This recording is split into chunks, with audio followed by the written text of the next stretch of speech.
그럼 민복귀란 사람이 누구냐? 민복귀의 아버지가 민병석이란 사람이에요. 나라 팔아먹은 대가로 총독부로부터 자작자기를 받은 사람입니다. 이또 히로부미 추도식 주도한 인물이에요. 진짜 매국노 중에 매국노죠. 그 매국노의 아들이 대법원장 돼가지고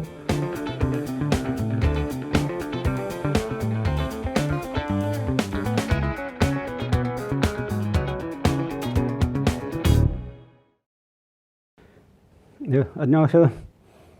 얼마 전 제가 이 방송에서 국립중앙박물관에서 했던 가야전시, 가야본성 전시를 가지고 이제 국회 국정감사에서 이제 배현진 의원이 질의를 이제 한 내용을 말씀드렸죠. 여기에 대해서 국립중앙박물관에서 아마 이제 배현진 의원 쪽에다가 답장을 한 것 같은데 거기에 또 이 사람들이 자기네 입장이나 말하면 될 것 같다가 또 이제 제 얘기를 끼워 넣어가지고 했기 때문에 거기에 대해서 이제 몇 가지 이제 말씀을 드리겠습니다. 국립중앙박물관에서 배현진 의원이 지적한 거에 대해서 답변을 쭉 했는데 그 답변은 그냥 이 사람들은 대한민국 문재인 정부 산하가 아니고 그냥 일본의 수간회각 산하 사람들이 답변했다라고 보시면 이제 정확하겠고요. 조치 및 향후 대책에 앞으로 국립중앙박물관은 우리 역사에서 중요성이 높음에도 불구하고 대중적으로 알려지지 않은 마한과 같은 분야를 발굴하여 국민들의 문화 향유의 기회를 확대하고자 노력하겠음.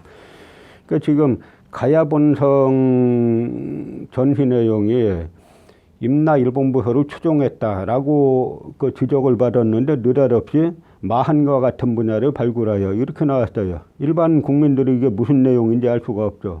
이게 뭐냐면요, 이 사람들이 다 삼국사기 초기기로 불신론을 추종하지 않습니까?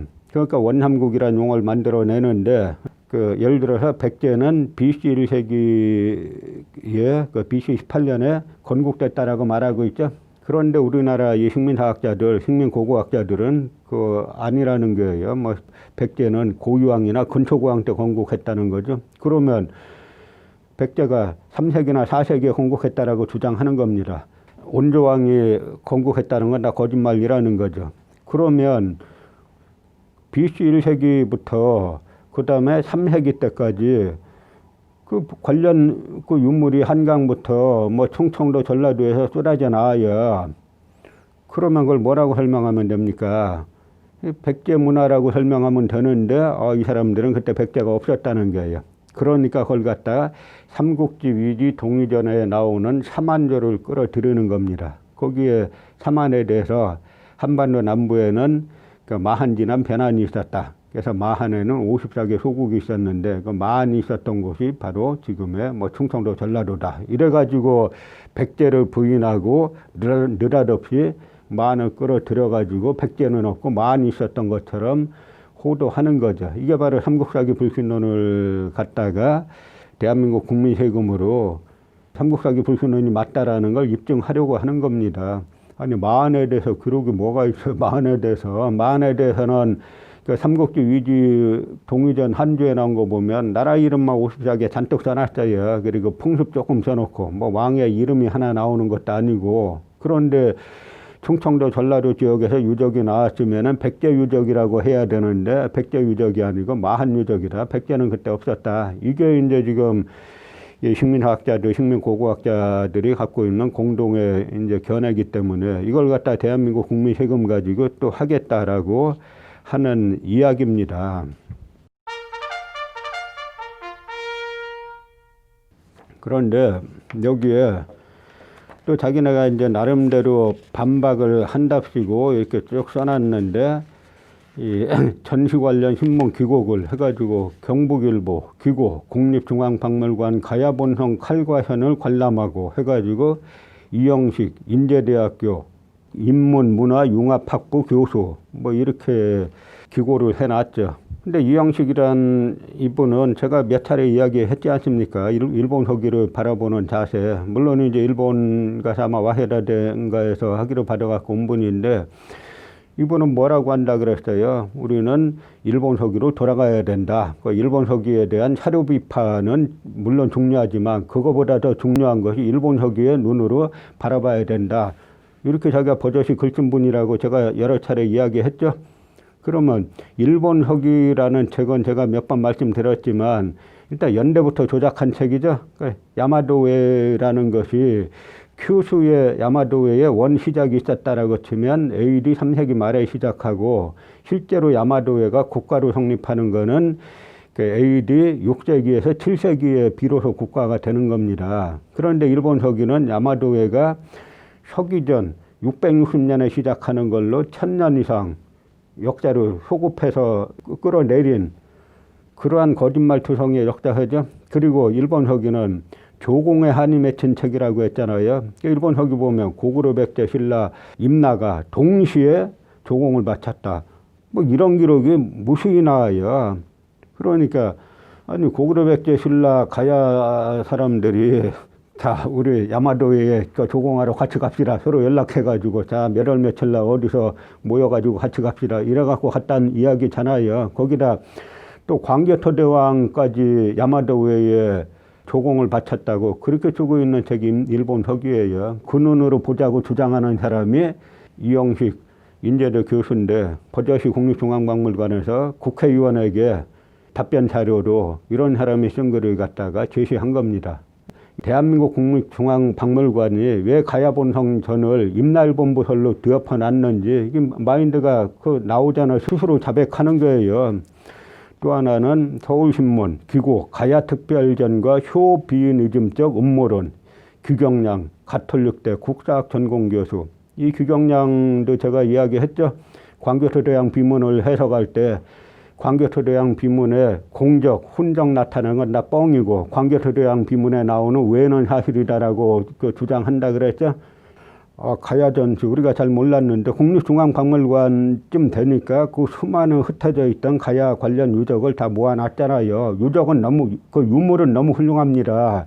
그런 그 유물에 대한 설명을 우리 관점에서 했으면은 일반 국민들이 보고 가야 잘 몰랐는데 진짜 훌륭한 나라였구나. 저렇게 철도 많고 문화도 훌륭하고 이 가야 사람들이 일본 열도에 건너가서 제가 여러 번 말씀드렸죠.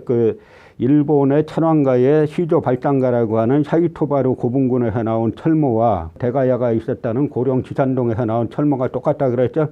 그뿐만 아니라 일본 열도, 일본 큐슈에 있는 여러 역사 유적들은 대부분 다 가야계가 건너가서 만든 거예요. 그럼 우리 가야 선조들이 국내에서 철의 왕조였을 뿐만 아니라 지금까지 일본이 만세일계라고 주장하는 야마도의 천황가의 시조가 첫 시작은 가야계가 시작했구나. 이런 거를 알 수 있게 해놨으면 일반 국민들로부터 얼마나 박수를 받겠습니까? 그런데 거꾸로 야마도회가 들어와가지고 한 것처럼 거짓말을 잔뜩 시켜놨으니까 비판을 받잖아요. 그러면 반성을 하고 우리가 대한민국 국립중앙박물관이 문재인 정부 소속이지 아베나 스가 내각 소속이 아니잖아요. 그럼 여기서 기본적으로 반성을 하고 우리가 앞으로 이런 비판은 받으면 안 되겠다라고 해야 되는데 이영식이나 이 규경량이나 이런 사람들 일본 서기의 시각으로 보자는 사람 광교토대왕 비문은 다 뻥인데 거기 야마도에 나오는 외가 나오는 부분만 사실이다라고 하는 이런 인물들 데려다가 마치 답변인 것처럼 국회의원실에 보내는 거죠. 거기에다가 이 사람들이 참조 해가지고 제사학자 주장 관련 명예훼손 고소사건 사례 이건 또 느닷없이 또 왜 갖다 놨는지 이 사람들 마인드가 참 희한한 사람들이에요. 그러니까 개요라고 이덕일 우리안의 식민사관에서 김연구 교수가 위서인 일본 서기를 인용하고 임나일본부설의 핵심 내용인 임나가라라고 보고 있다며 김연구 교수를 내면이 일본인 살아있는 친일파라고 표현. 2014년 10월 김연구 교수 이덕일을 상대로 출판물에 의한 명예훼손 및 모욕죄로 고소. 1심 허위사실을 전제로 식민사학자로 규정하였다며 징역 8월에 집행유예 2년 선고. 이것도 단순 역사학하는 사람들이 징역 8월이 아니라 징역 6월이에요. 단순 사실도 몰라가지고 이렇게 써놨죠. 2심, 3심, 1억 1의 주장은 사실의 적시가 아니라 단순 의견 표명이라는 점을 고려하여 명예훼손에 대해 무죄 선고. 그 다음에 땡땡 해놓고 1억 1의 주장이나 의견에 대해 합리성이나 서술 방식의 공정성 등과 관련해 비판의 여지가 있다고 할지라도 그러한 비판은 가급적 학문적 논쟁과 사상의 자유 경쟁 영역에서 다루어지도록 하는 것이 바람직함. 대법 판결문 중 발췌. 그런데 이 사람들이 지금 주장하는 건 뭐냐면 1심이 옳고 2심, 3심이 틀렸다라고 주장하는 거잖아요. 그럼 이 사람들 대한민국 공무원 아닙니까? 대한민국 국립중앙박물관이 대한민국 법체계를 지금 부정하고 나온 거예요. 이걸 보고 무슨 생각이 들었냐면 박근혜 전 대통령이 인혁당 사건이 이제 문제가 되니까 2개의 판결이 있다. 이래가지고 엄청 비난을 받고 사과한 적이 있었죠. 이건 그거보다 더 심한 사례예요. 이건 2개의 판결이 아닌 겁니다. 1심, 2심, 3심인데 1심에서 이 카르텔, 나중에 제1심 재판한 그 나상원 판사라는 사람이 이제 양형태 퀴즈로 밝혀졌죠. 그래서 서부지법에 있으면서 재판 자료를 몰래 빼 돌려가지고 법원의 행정처에 보고했다가 바로 그 사건 때문에 서부지법원장이 재판까지 받았잖아요. 그런데 이 1심 판결을 옹호하면서 2심, 3심 대법원 판결까지도 좀 부정하고 나온 거 아닙니까? 인민혁명당 사건이 뭡니까? 1975년도에 그 대법원에서 그냥 확정 판결했어요. 그 당시 대법원장이 민복기란 사람이죠. 그 민복기란 사람을 비롯해서 대법원 판사들이 인혁당 관련자들 8명 사형 판결 내리니까 18시간 만에 그냥 다 사형 집행해버렸잖아요. 그래서 이게 전 세계적으로 큰 문제가 됐습니다. 한국 사법 수치의 날이에요. 그런데 대법원에서 그 선고 통지가 내려오기도 전에 군 검찰에서 이걸 다 알고 있었다는 거잖아요. 그 서울구치소도 그 당시에 대법원 선고 통지서가 내려오기도 전에 사형 집행했다는 거잖아요. 그럼 민복기란 사람이 누구냐? 민복기의 아버지가 민병석이란 사람이에요. 나라 팔아먹은 대가로 총독부로부터 자작자기를 받은 사람입니다. 우리 안중근 의사가 이토 히로부미 사살을 했잖아요. 이토 히로부미 추도식 주도한 인물이에요. 그리고 나중에 1910년 나라 팔아먹을 때 적극 가담한 대신들, 이 사람들을 그 해가 1910년이 경술년이라 그래서 경술국적이라고 하는데 바로 이 경술국적에 유한용, 조중훈과 같이 들어가 있는, 박재순과 같이 들어가 있는 진짜 매국노 중에 매국노죠. 그 매국노의 아들이 대법원장 돼가지고 인혁당 관련자들 사형 선고를 주도했잖아요.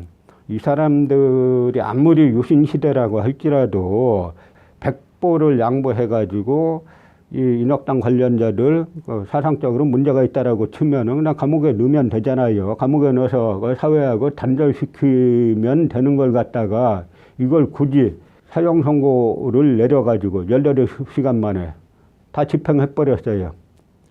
무슨 죄가 있냐, 이게 이 사람들이. 서로 죄가 있으면은 감옥에 가두면 되죠.